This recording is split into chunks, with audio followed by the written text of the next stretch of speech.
All right, welcome back to Sunday Nation here on MyTV38 WADL-Detroit. I'm Bankole Thompson. Of course, he is perhaps the most, so far, the most stable superintendent, and I underline that word, of the Detroit Public Schools Community District. And I say that with all seriousness because we've seen superintendents in the past. This role that you occupy has been a musical chair. When the national search firm came to me and said, we know you have roots in the city, you know you have a track record of reform, would you be interested? I said I'd be interested, but the board has to be committed to reform. I'm not going to take this job to get a paycheck. Right. It has to be more than a quick fix. I knew how far we were behind, but I knew that it was going to take sustainability to get this right. So this is my 6th year. I originally signed a 5-year contract. The board renewed that for 4 years, but it's actually 3, so I have 2 more years. And I'm willing to stay at least 10, and maybe longer depending on the composition of the board. But I think 10 years, not only are we seeing improvement, but then we can have sustainability where I can build a bench of future leaders and pass the baton to someone on my team to create sustainability with the reform and not have to go to the outside, but someone within the district that's been part of the change.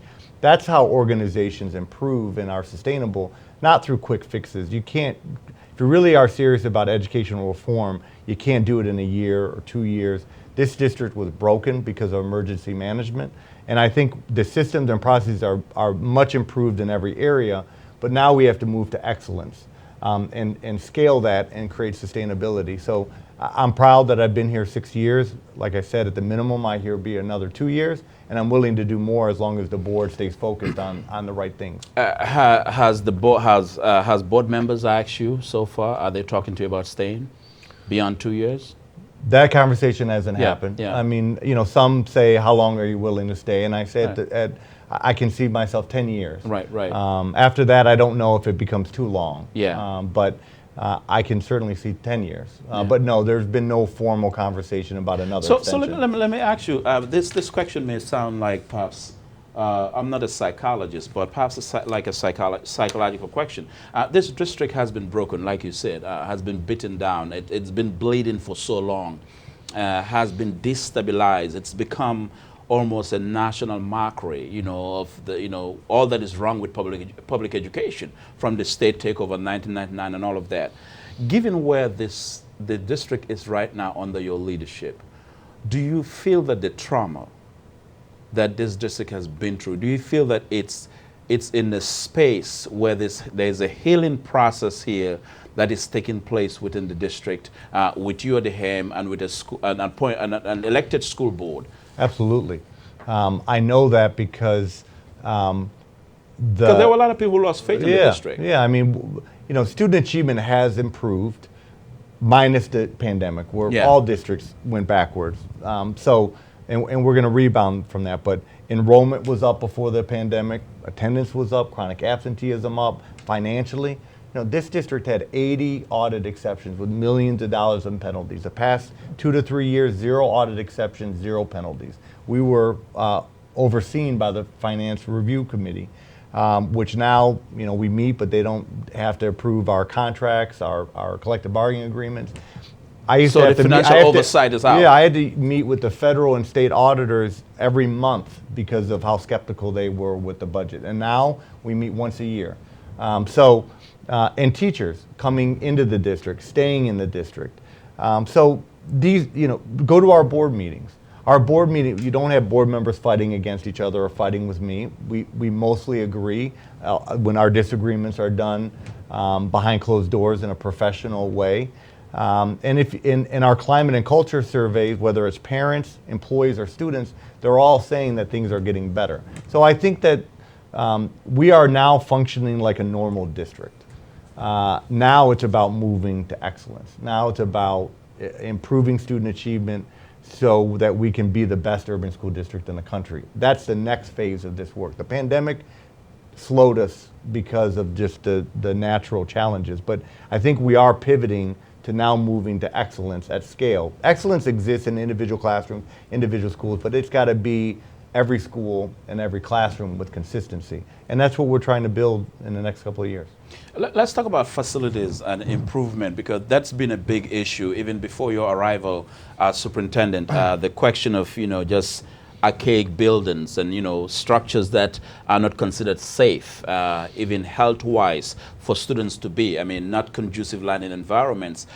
Where are we now with those facilities in terms of, if you have to rate it on 100%, between 0 and 100%, where are we in terms of facility improvement inside the Detroit Public Schools Community District? Well, to your point, our average school building is 60 years old. So Right. you can imagine the kind of wear, tear, and investments needed. So instead of saying theoretically, we did an audit of the building, so we know that based on current 2022 standards, we would need about $2 billion to make all our buildings brand new. Brand new based on when they were originally built. So that's HVAC system, roofs, windows, all of that. We don't have $2 billion. So we decided to put $700 million of the about $1.2 billion in facilities. We engaged the community over 3 months, the board approved that, and now we're starting to work on those projects. So we're gonna put a major dent into the facility issues. So in 5 years, all of our schools will have air conditioning. That's a major step forward. And some of the schools will even be phased out, but not closed. We just want to enroll younger students, and eventually they'll be phased out, and those students eventually, in older years, will go to the nearby school that is in a better place. But we're going to go from about 70% of our seats being occupied to 80, and the quality of the buildings and the seats that they're in improve in quality as well. It's not where we need to be. It's not where kids need to be. Compared to suburban districts, but we're closer. And then my hope is that in 5 years, if we get this money right and these projects right, we build trust in the community and then go back to the community with a bond to then get to the other about $1 billion to get to all schools at the highest level of quality. Can you tell me in terms of an estimate of how many schools are air conditioned and how many are not? About 20% are only air conditioned right now. Okay. So in 5 years, it'll be about 100%. The only schools, there are about 12 schools, even after 5 years, that wouldn't be air conditioned because they're so old, but yet good and well enrolled and the infrastructure is strong, that the infrastructure doesn't allow for the wiring to happen with HVAC. So we may have to go to maybe window air conditioning units or those more modern air conditioning units outside of the infrastructure of ventilation. So it's interesting you say that, because when I think about the public school district here, we do have some schools that are flagships. Mm-hmm. Castech, Renaissance High School, and several others that are flagships. But of course, not every high school is considered a flagship of the district. Well, I think if you go to any school, you find excellence at any school because you have great teachers at individual schools. I think when you look at a CAS and you look at a Renaissance, I think you also have to account for socioeconomics. I mean, the reality is that obviously, even in Detroit, you have a middle class, you have an upper middle class, and those parents know how to navigate the system. And so those parents they know either they went to those schools or they know how to submit the application. Their children are better supported at home. They're in more stable environments. They have more confidence. So the function of CAS and Renaissance being high performers is also a function of socioeconomics within the city itself. Mm-hmm. The schools that struggle from a statistical point of view are the neighborhood schools. They're the schools that support the newly arrived immigrant family. Or the family that is in extreme levels of poverty, and we know that perennial underclass, and that affects attendance, chronic absenteeism, and that's where I think we've gotten better doing this. But this is the next phase of this work that I talk about is addressing those issues through the school system. So that's when you provide the trauma care. That's when you provide eviction support. That's when you address bills that aren't paid by DTE. So you create access to health care that I talked about, mental health. Mm-hmm. You address those issues, you create more stability, which allows the student to focus on school, not moving from home to home, neighborhood to neighborhood, or not going to school because of life issues that get in the way of just focusing on school. And that's what I want to zero in on as well. And in terms of even the coronavirus pandemic, it is safe to say that the students who are from that background Absolutely. are the ones perhaps who have suffered the most. Yeah. Not necessarily those with coming from upper economic upper mobility. Absolutely. I mean, at the height of the pandemic, when everyone was home and we were watching TV, reading things, and talking, the issues that were highlighted were not new.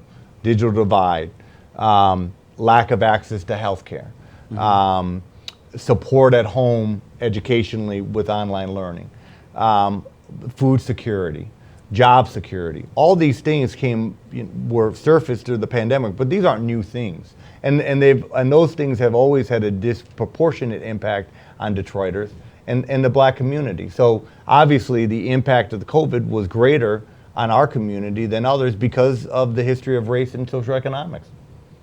Do you feel that though in this region that enough is talked about this issue? Because I feel like sometimes there's a tendency or there's this propensity to address public education as a standalone issue, absent of every other issue that may impact it, including race. And so even when it's addressed in that case, the solutions that are brought to the table to address public education, it is brought to the table devoid of any racial considerations.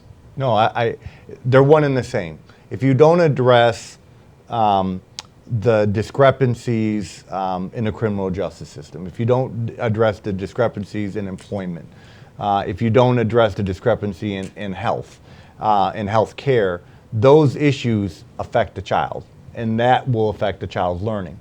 And so I don't think that there's a connection between the two. And often when we start talking about the difficult challenges facing public education, the scapegoat is blame the parents.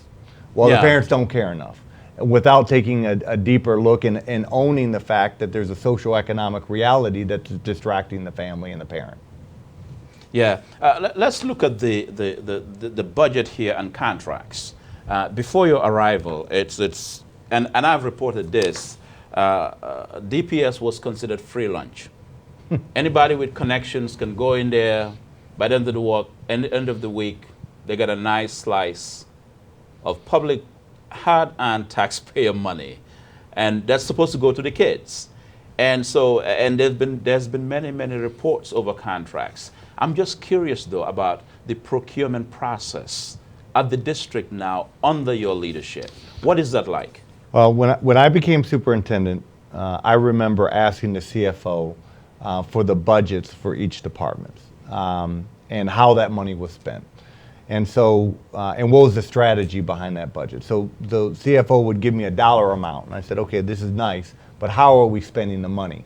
How are we planning to spend the money? That didn't exist. So departments would get a pot of money, let's call it $1 million, and they would decide whatever they want to do with that without connecting it to a strategic plan. So in other words, there was no line item budget. Today, you can go to any department, you can ask me, what is the line item budget for each department? And I can tell you that from personnel and non-personnel. And the board, to their credit, has created checks and balances with contracting based on my recommendations, so that anything over $250,000 has to be approved by the school board. I can't just sign off on that. In addition, certain thresholds require a bid, and we have to go through the bid process, and I'm not on that. There are separate people at the district level that review that with a clear rubric, and then the so rating comes back. So nobody can call and say, Dr. Vitti, hook me up? No. Everything now has a proposal process and a review process, and all of that is reported to the school board. Let's go on a quick break. When we come back, we'll return with Dr. Nikolai Vitti on the fiscal discipline of the Detroit Public Schools Community District. We'll be right back after this break. This is Sunday Nation. Stay with us.